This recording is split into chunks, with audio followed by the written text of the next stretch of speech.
O Capital, livro 1, Karl Marx, editora Boitempo, edição 2013. Sétima seção, o processo de acumulação capitalista. Capítulo 24, a assim chamada acumulação primitiva. Item 4, Gênese dos arrendatários capitalistas. Páginas 813 a 815.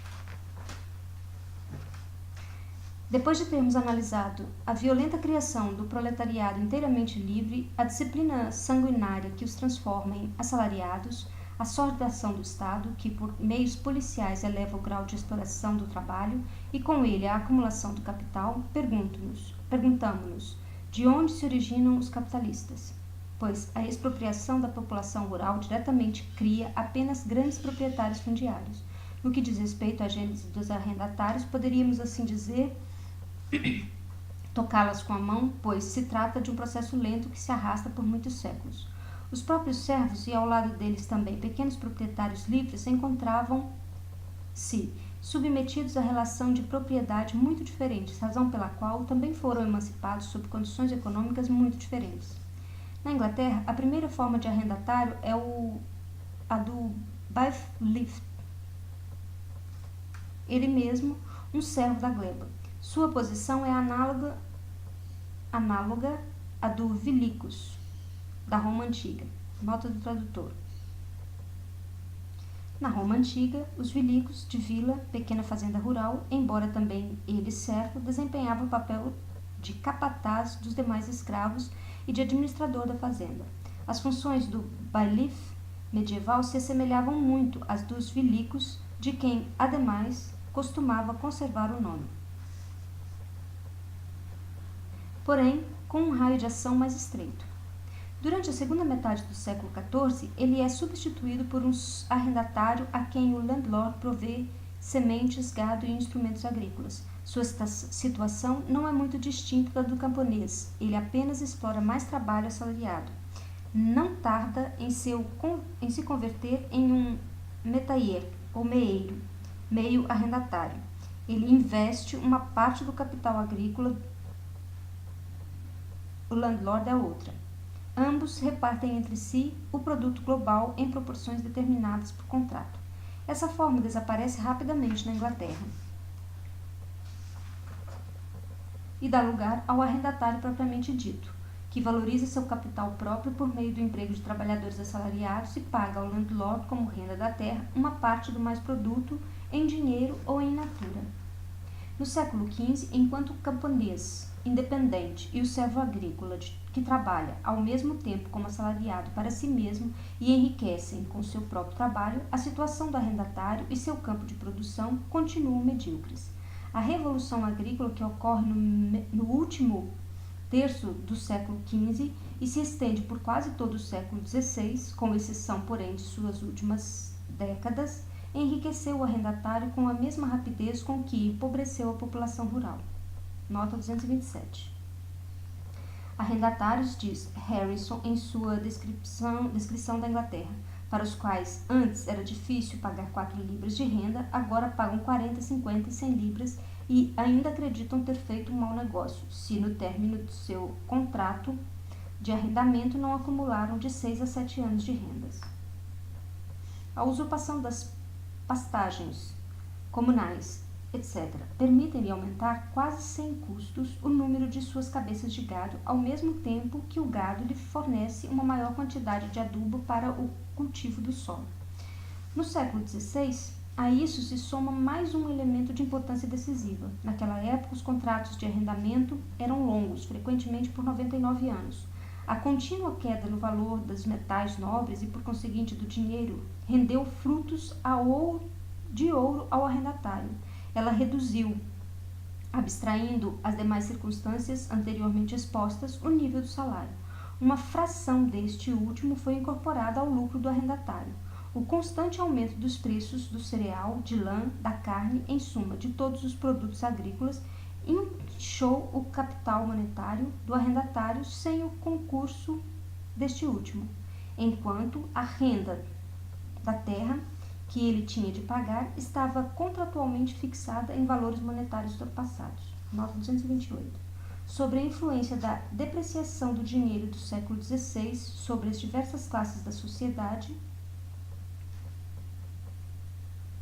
Ver Londres, 1851, Compendiums of Brief Examination. A forma de diálogo desse escrito contribui para que, durante muito tempo, sua autoria fosse atribuída a Shakespeare, e ainda em 1751 ele voltou a ser publicado sob seu nome.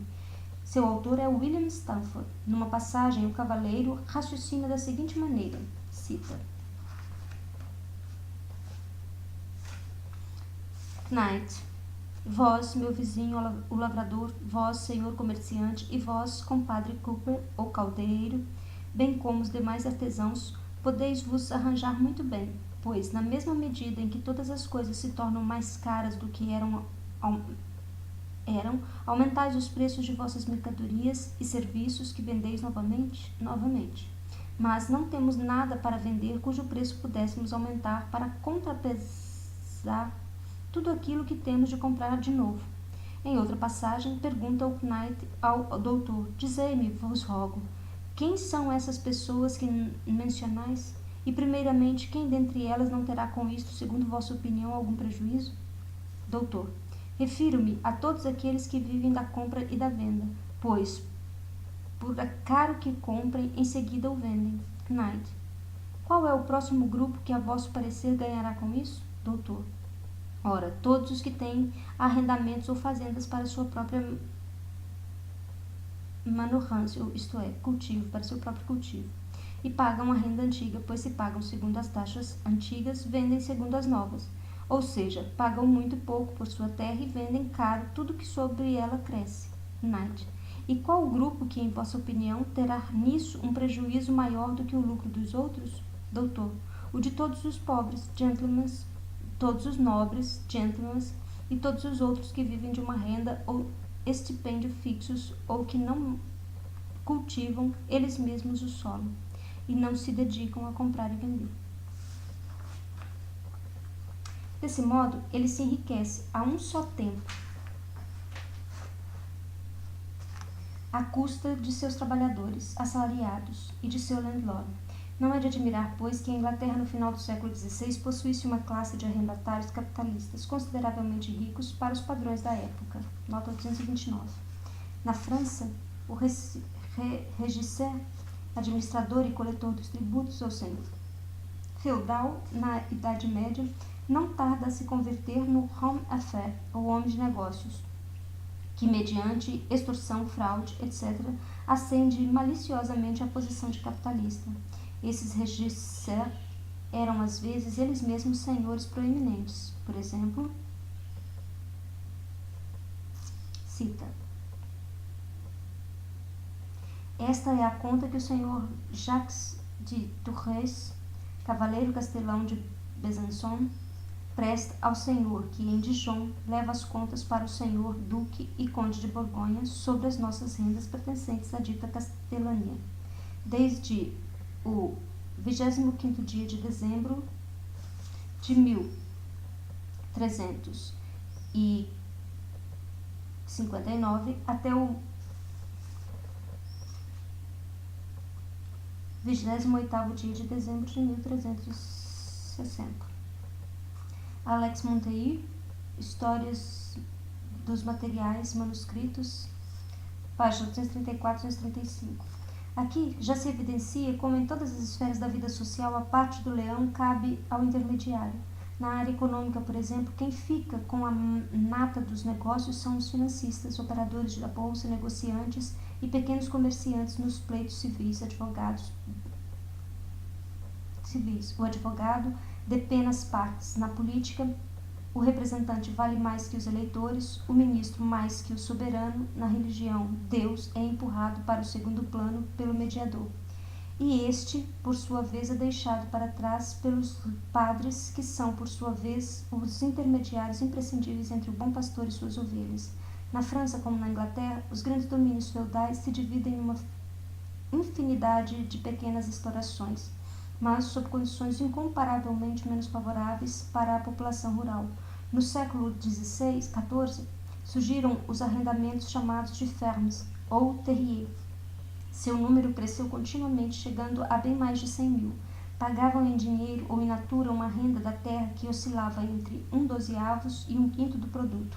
Os terriers eram feudos, subfeudos, etc., de acordo com o valor e a extensão dos domínios, sendo que alguns continham apenas poucos arpentes, ou equivalente a 10 mil metros quadrados.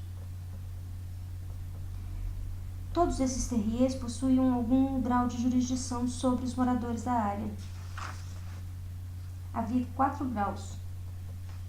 Compreende-se a pressão sofrida pela população rural sobre todos esses pequenos tiranos. Montaigne diz que nessa época havia na França 160 mil tribunais, onde hoje bastam 4 mil, incluindo juízes de paz.